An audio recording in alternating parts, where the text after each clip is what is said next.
ప్రభువును రక్షకుడైన యేసుక్రీస్తు వారి ప్రశస్తమైన నామానికి మీ అందరికీ వందనాలు, శుభాలు.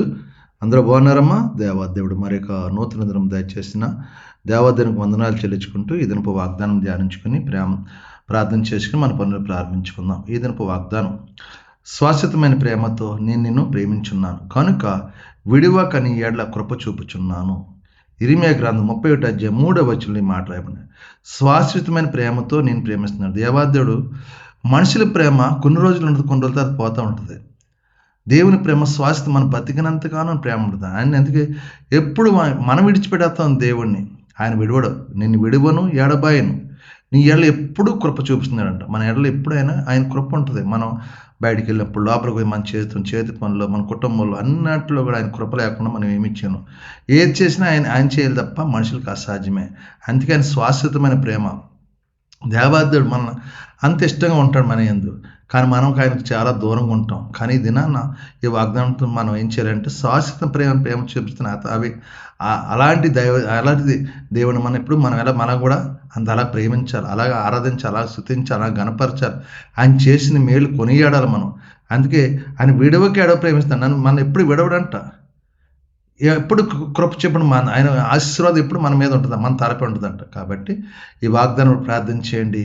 ఆయన శాశ్వతమైన ప్రేమతో మనం ప్రేమిస్తున్నాడు కాబట్టి మనం ఆయన కృప నిరంతరం మీకు, మీ కుటుంబాలు ఉండను గాక, మీ చేతి పనులు దీవించబడును గాక. ఆమేన్.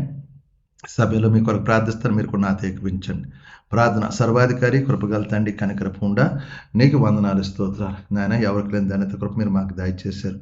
ఈ దినమంతా అయ్యా మేము చేస్తున్న మా చేతి పనులు మమ్మల్ని దీవించి మా యజమాని తోటి పనివనాశనం అందరితో సమాధానపరచండి. మేము వెళ్ళే ప్రతిభలో జయాన్ని, విజయాన్ని దశ దృష్టిలో సాతాను ఎటువంటి గలిబిలు ఆటంకాలు లేకుండా సహాయం చేయండి. మాకున్న బలహీనతలు ముట్టండి, మా పని భారం తీసేయండి. యజమాని నెలలా జీతాలు ఇచ్చే కృప దాచండి. ఇచ్చిన జీతం వ్యర్థంగా పోకుండా మా కష్టార్జితం తినే కృప మాకు దాచండి. తాగుడు వ్యసనాలు దూరపరచండి, అప్పులు బంధకాల నుంచి విడిపించండి. అయ్యా కుటుంబ సమస్యలు విడుదల దాచండి. అలాగే హాస్పిటల్ ఐసీలను ముట్టండి, స్వస్థపరచి ఈ దినమంతా నీ కృపలో మమ్మల్ని భద్రపరచండి, కాచి కాపాడి దీవించి ఆశ్రయించమని మీకే మహిమా ఘనత ప్రభావం పొందుకోమని యేసు పరిశుద్ధం అడుగుతున్నాను తండ్రి, ఆమేన్. అందరికీ వందనాలు. దేవుడు మిమ్మల్ని దీవించును గాక. ఆమేన్. ప్రభువు నామంలో ఈ వీడియో వీక్షించిన ప్రతి ఒక్కరికి జీసస్ స్వస్థత ప్రార్థనా మందిరం వారి ప్రత్యేక వందనాలు తెలియజేసుకుంటున్నాము. మరి ఇంకెన్నో సందేశాలు, వీడియోలు, సంఘ కార్యక్రమాలు మీకు అందుబాటులోకి రావడానికి పక్కనే ఉన్న సబ్స్క్రైబ్ బటన్ని ప్రెస్ చేసి బెల్ ఐకాన్ని కూడా ప్రెస్ చేయాల్సిందిగా కోరుకుంటున్నామండి.